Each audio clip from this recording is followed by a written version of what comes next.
ओम नमो दिव्य महादिव्य शिवाय सत्यम नमो नमो प्रकृते भद्राय नीता प्रणता स्मृताम ओम नमो भगवते वासुदेवाय। सज्जनों, आप देख रहे हैं हमारे अनंत पत्र न्यूज चैनल पर श्री मार्कंडेय महापुराण की कथा।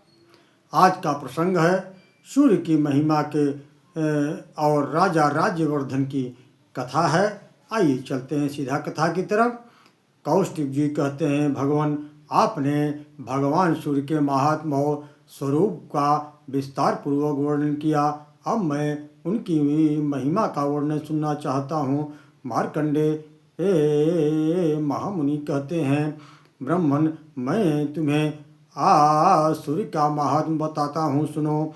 पूर्व काल में दम के पुत्र राज्यवर्धन बड़े विख्यात राजा हो गए हैं। वे अपने राज्य का धर्म पूर्वक पालन करते थे, इसलिए वहाँ के जन की वृद्धि होने लगी। उस राजा के शासनकाल में समस्त राष्ट्र तथा नगरों गांवों के लोग अत्यंत स्वस्थ एवं प्रसन्न रहते थे।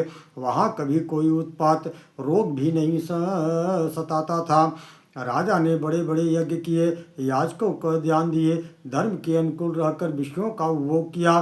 पालन करते हुए उस राजा के 7,000 वर्ष बीत गए। दक्षिण देश के राजा विदुर की पुत्री मामनी राज्यवर्धन की पत्नी थी। एक दिन वह सुंदरी राजा के मस्तक में तेल लगा रही थी। राज परिवार को देखते देखते वह आंसू बहाने लगी। रानी के आंसुओं की बूंदें जब राजा के शरीर पर पड़ी तो उन्हें मुख पर आंसू बहाती देख माननी से पूछा, देवी यह क्या? मनस्विनी ने कहा, कुछ नहीं। तब राजा ने बार बार पूछा। तब उस सुंदरी ने राजा की केश राश में एक पका बाल दिखा दिया। राजन, यह देखिए, क्या यह मुझ अभागिन के लिए खेद का विषय नहीं है? यह सुनकर राजा हंसने लगे। उन्होंने वहाँ एकत्रित समाज और राजाओं के सामने अपनी पत्नी से हंसकर कहा, सुबह शोक की क्या बात है? तुम्हें रोना नहीं चाहिए। जन्म मृत्यु वृद्धि आदि विकार सभी जीवधारियों के होते हैं। मैंने तो समस्त वेदों का अध्ययन किया, हजारों यज्ञ किए, ब्राह्मणों को दान दिया, कई पुत्र भी हुए, उत्तम भोग की भी मैंने तुम्हारे साथ भोग लिए।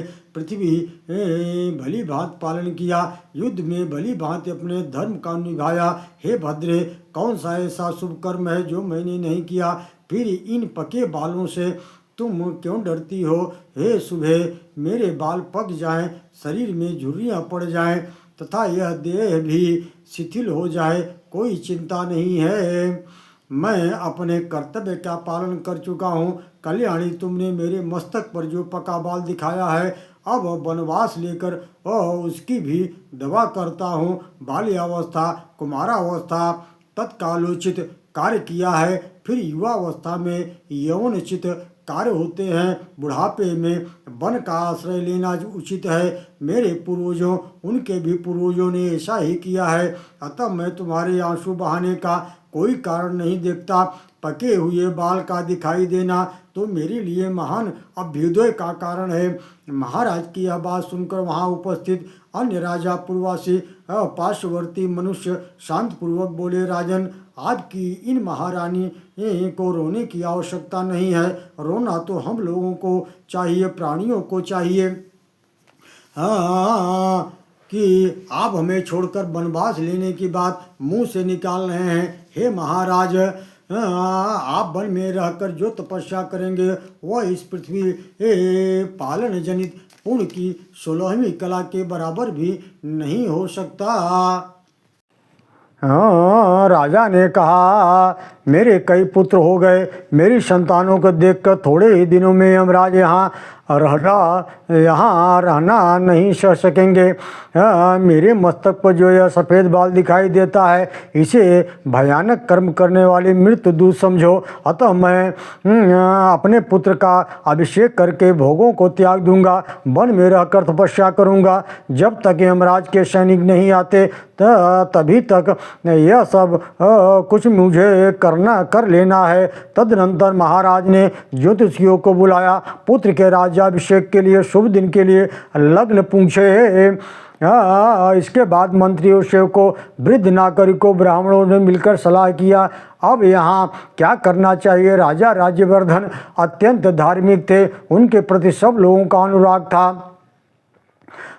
लोगों ने निश्चय किया कि अब हम लोग एकाग्रचित होकर तपस्या द्वारा भगवान सूर्य की आराधना करके महाराज के लिए आयु वृद्धि की प्रार्थना करें। सूर्य की आराधना के लिए इस प्रकार यत्न करने वाले उन लोगों को समीप आकर सुदामा नामक गांधर्व ने कहा, हे द्विजवरों, आप लोग यहाँ से शीघ्र ही काम रूप पर्वत पर जाइए। वहाँ गुरु विशाल नामक वन है जहाँ पे सिद्ध पुरुष निवास करते हैं। वहाँ पर एकाग्रचित होकर आप लोग सूर्य की आराधना करें। वह परम हितकारी सिद्ध क्षेत्र है, वहाँ आप लोगों की सब कामनाएं पूर्ण हो जाएंगी।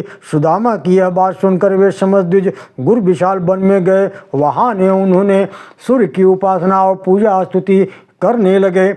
इस प्रकार भक्त पूर्वक अस्तमन पूजन करने वाले द्विजों पर 3 महीने में भगवान सूर्य प्रसन्न हो गए। वे बोले, सहस्त्र किरणों वाले सूर्यदेव, आपको बारंबार नमस्कार है। आप सबके हेतुता संपूर्ण जगत के विजय केतु हैं। आप ही सबके रक्षक हैं, सबके पूज्य संपूर्ण यज्ञों के आधार, योग वेदाओं के ध्येय हैं। हम पर प्रसन्न हो। मार्कंडेय जी कहते हैं, तब भगवान सूर्य ने प्रसन्न होकर सब लोगों से कहा, है द्विजगण, आपको जिस वस्तु की इच्छा हो मुझसे मांगे। यह सुनकर ब्राह्मण आदि वर्गों के लोगों ने प्रणाम करके कहा, अंधकार का नाश करने वाले भगवान सूर्यदेव, आप हमारी भक्त से प्रसन्न हैं तो हमारे राजा राज्यवर्धन निरोग शत्रु विजयी सुंदर केशों से युक्त तथा स्थिर यौवन वाले होकर 10,000 वर्षों तक और जीवित रहे। तथा कहकर भगवान सूर्य अंतर ध्यान हो गए। तब सब लोग मनोवांछित वर पाकर प्रसन्नतापूर्वक महाराज के पास लौट आए। वहाँ उन्होंने सूर्य से वर पाने आज की सब बातें यथावत कह सुनाई। यह सुनकर रानी माननी को बड़ा हर्ष हुआ, परंतु राजा बहुत देर तक चिंता में पड़े रहे। राजा बोले, हे कल्याणी, मेरा अभ्युदय कैसे हो सकता है? तुम्हें मेरा अभिनंदन क्यों करती हो? जब हजार हजार दुख प्राप्त हो रहे हैं उस समय किसी को बधाई देना नहीं चाहिए। मैं अकेला ही इस 10,000 वर्षों तक जीवित रहूंगा, मेरे साथ तुम तो नहीं रहोगी। तुम्हारे मरने पर मुझे दुख नहीं होगा। पुत्र और पौत्र, इष्ट बंधु बांधव, भक्त सेवक, मित्र वर्ग, ये सब मेरी आंखों के सामने मर जाएंगे। उस समय मुझे अपार दुख का सामना करना पड़ेगा। वे सब तो मरेंगे और मैं भोगते हुए जीवित रहूंगा। ऐसी दशा में क्या मैं धिक्कार के करने के योग्य नहीं हूँ? हे सुंदरी, मुझ पर यह आपत्ति आ गई है, मेरा अभ्युदय नहीं हुआ है। माननी बोली, महाराज, भगवान सूर्य ने प्रसन्न होकर जो कुछ कहा है वह अन्यथा नहीं हो सकता है। राजा ने कहा, देवी, पूर्ववासियों सेवकों ने प्रेमवश मेरे साथ जो उपकार किया है उसका बदला चुकाए बिना मैं किस प्रकार भोगूंगा?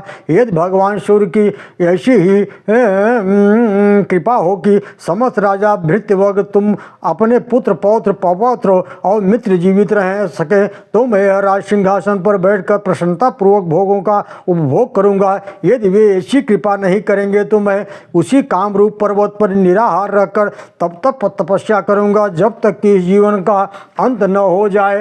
राजा के कहने पर रानी माननी ने कहा, ऐसा ही हो। वह भी महाराज के साथ कामरूप पर्वत पर चली गई। वहां पहुंचकर राजा ने पत्नी के साथ सूर्य मंदिर में शिवापरायण हो भगवान की आराधना करने लगे। दोनों दंपति उपवास करते करते दुर्बल हो गए। भारी तपस्या करते करते जब 1 वर्ष से अधिक समय व्यतीत हो गया तब भगवान भास्कर सूर्य प्रसन्न हो गए। उन्होंने राजा को समस्त सेवकों पूर्ववासियों पुत्रवाद के लिए इच्छा अनुसार वरदान दिया। वर पाकर के राजा अपने नागरिकों के लौट आए और धर्म पूर्वक प्रजा का पालन करते हुए बड़ी प्रसन्नता के साथ राज करने लगे। धर्मज्ञ राजा ने बहुत से यज्ञ किए, दिन रात खुले हाथ दान किया। वे अपने पुत्र पौत्र भृत्य आदि के साथ यौवन को स्थिर रखते हुए 10,000 वर्षों तक जीवित रहे। उनका यह चरित्र देखकर भृगवंशी प्रभृति ने विस्मित होकर कहा, गाथा गाई, अहो भगवान, सूर्य के भजन की कैसी शक्ति है, इससे राजा राज्यवर्धन अपने तथा स्वजनों के लिए आयुर्वर्धन बन गए हैं। जो मनुष्य ब्राह्मणों के मुख से भगवान सूर्य के इस उत्तम महात्म का श्रवण तथा पाठ करता है, वह 7 रात के लिए किए हुए पापों से मुक्त हो जाता है। हे मुनि श्रेष्ठ, इस प्रसंग में सूर्यदेव के जो मंत्र आए हैं, उनमें से एक एक का भी यदि तीनों संध्याओं के समय जप किया जाए तो वह समस्त पापों का नाश करने वाला होता है। अतः ब्राह्मण, यदि तुम्हें महान पुण्य की प्राप्ति की अभिष्ट हो तो सूर्य के इस उत्तम महात्म को मन ही मन धारण एवं जप करते रहो। हे द्विजश्रेष्ठ, जो सोने के सिंह अत्यंत सुंदर सिंह वाले शरीर वाले दुधारू गाय दान करता है तथा जो अपने मन को संयम में रखकर 3 दिनों तक इस महात्म का श्रवण करता है, सुनता है, उन दोनों को या सुनाता है, उन सबको समान ही पूर्ण फल की प्राप्त होती है। नमो देव्यै महादेव्यै शिवाय सत्यम नमः। नमो प्रकृते भद्राय नियता पड़ता स्मृताम। सज्जनों, अब अगले अध्याय में दृष्टपुत्र नाभाग का चरित्र का वर्णन किया गया है। ओम नमो देव्यै महादेव्यै शिवाय सत्यम नमः। नमो प्रकृते भद्राय नियता पड़ता स्मृताम।